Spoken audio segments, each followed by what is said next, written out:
Good morning dear student. देखिए student, आज स्वागत है आपका इस वीडियो में। आज की जो वीडियो है वो है इशू ऑफ शेयर, अंशों का निर्गमन। इससे पहले मैंने आपको शेयर के बारे में सारी डिटेल समझा दी है, एक्सप्लेन कर दी है। Meaning and definition of share, types of share, types of preference share या difference between stock and share, इस सारे टॉपिक मैंने आपको क्रम अनुसार एक्सप्लेन किए हैं। लेकिन आज हम आपको बताएंगे इशू ऑफ शेयर, अंशों का निर्गमन होता कैसे।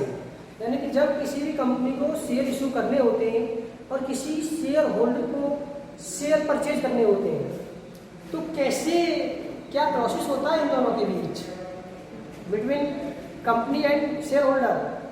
देखिए, कंपनी कौन होती है? जो शेयर इशू करती है, और शेयर होल्डर कौन होता है? जो उस कंपनी के शेयर खरीदता है। इन दोनों के बीच शेयर परचेज या सेल्स करने का प्रोसेस होता क्या है, ये हम आपको आज समझाएंगे।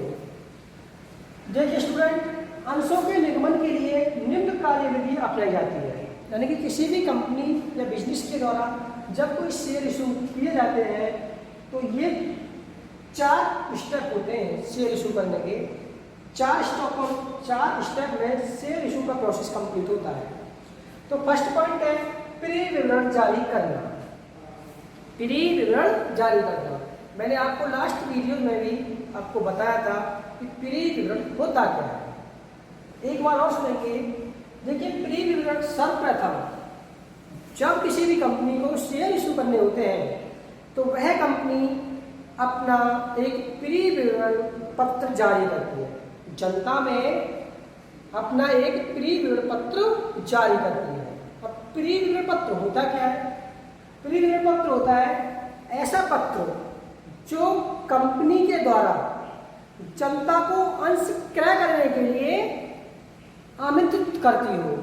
यानी कि ऐसा लिखित प्रपत्र या रिटन पेपर जिस पर एक कंपनी के द्वारा जनता को अंश क्रय करने के लिए प्रस्ताव रखती हो कि आप हमारी कंपनी के शेयर इशू करिए। उस प्री विवरण पत्र पर शेयर यानी अंशों से संबंधित सारी डिटेल लिखी होती है कि शेयर की फेस वैल्यू क्या है, नंबर ऑफ शेयर कितने हैं, किस टाइप का शेयर है, प्रेफरेंस शेयर है, इक्विटी शेयर है, ये सारी कंडीशन शेयर्स पर लिखी है। जो हमें शेयर इशू कर रही है हमारी कंपनी, वो डिस्काउंट का इशू है, एट प्रीमियम पर है या फेस वैल्यू पर है। जैसे कि किसी भी शेयर की जो वैल्यू है वो 10 रुपये की है, तो जो कंपनी शेयर इशू कर रही है वो 9 रुपये पे कर रही है या 11 रुपये पे कर रही है या 10 रुपये पे, फेस वैल्यू पर या डिस्काउंट पर। यदि कोई भी कंपनी फेस वैल्यू से कम पर शेयर इशू करती है तो डिस्काउंट हो गया, और फेस वैल्यू से ज़्यादा पर करती है तो प्रीमियम, एट प्रीमियम पर। तो वो सारी जानकारी प्री विवरण पत्र में लिखी होती है। तो प्री विवरण पत्र होता क्या है? प्री विवरण पत्र मैंने आपको बताया अभी भी कि प्री विवरण पत्र कंपनी के द्वारा एक लिखित प्रपत्र होता है जिस पर कंपनी जनता को अंश क्रय करने का प्रस्ताव रखती है। यानी सीधी बात है कि कंपनी के द्वारा ऐसा प्रपत्र जारी करना जिससे जनता उनसे शेयर परचेज करे। सेकंड पॉइंट देखिए, आवेदन पत्र प्राप्त करना।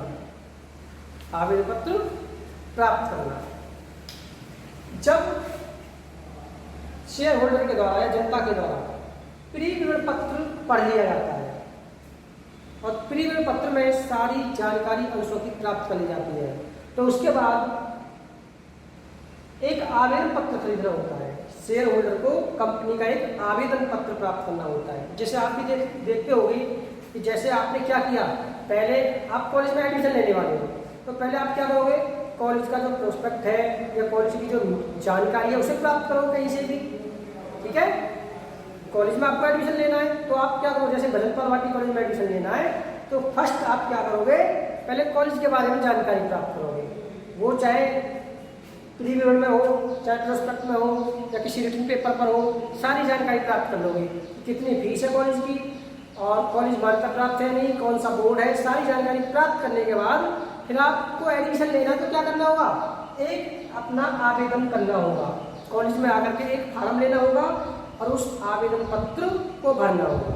इसी प्रकार से जब हमें किसी कंपनी के शेयर खरीदने होते हैं तो हम कंपनी का एक आवेदन, जो शेयर का होता है आवेदन शेयर खरीदने का, उसका हम आवेदन ले लेंगे। उस आवेदन में सारी डिटेल जो भी होंगी उन्हें भर करके और कंपनी के बैंक में जमा होगा वो आवेदन पत्र, और आवेदन पत्र के साथ आवेदन की धनराशि, जो भी अंश की आवेदन शुल्क होता है, आवेदन जो राशि होती है, उसके साथ हमें वह बैंक में जमा करना होगा। जैसे आप भी कॉलेज में आते हो, एप्लीकेशन फॉर्म लेते हो, आवेदन पत्र, और फीस के साथ उसे कॉलेज में जमा कर देते हो। तो इसी प्रकार से कंपनी में भी जब हम किसी कंपनी के शेयर खरीदते हैं तो फर्स्ट हम उस कंपनी का शेयर खरीदने का आवेदन पत्र लेते हैं, उसके बाद सारी डिटेल भर करके आवेदन धनराशि के साथ बैंक में जमा कर देते हैं। ये ध्यान रखना है, आवेदन पत्र पर जो धनराशि होती है वो कम से कम 5% होनी चाहिए। यानी कि जैसे 10 रुपये का फीस में तो शेयर, तो 10 रुपये का 5% 50 पैसे, तो 50 पैसे पर शेयर, 50 पैसे पर शेयर के हिसाब से आवेदन पत्र के साथ धनराशि बैंक में जमा करना अनिवार्य होता है। जैसे हमने 10 शेयर खरीदे तो 10 गुणा 50 पैसे, 5 रुपये जमा करने पड़ेगा। ठीक है, उसके बाद देखिए अंशों का आवंटन। अंशों का आवंटन देखिए, जब जनता आवेदन पत्र क्रय करके, परचेज करके आवेदन पत्र की धनराशि के साथ बैंक में जमा कर देती है, तो उसके बाद कंपनी उन आवेदनों को स्वीकार करती है। यानी कि अंशों का आवंटन का मतलब क्या है कि जनता के द्वारा जो अंश क्रय किए गए, पब्लिक के द्वारा या शेयर होल्डर के द्वारा जो शेयर परचेज किए गए, क्रय किए गए हैं, उनका स्वीकार कर लेना, कंपनी के संचालक द्वारा उनको स्वीकार कर लेना ही अंशों का आवंटन कहलाता है। ठीक है, जैसे आपने यहाँ पर एडमिशन लिया, एडमिशन की धनराशि कॉलेज में जमा कर दी एप्लीकेशन फॉर्म के साथ, एप्लीकेशन जमा हो गया आपका काउंटर पर, लेकिन उसके बाद वो प्रिंसिपल ऑफिस में जाता है या डायरेक्टर ऑफिस में जाता है और वहाँ से उसको स्वीकार किया जाता है कि ये एडमिशन डन हो गया।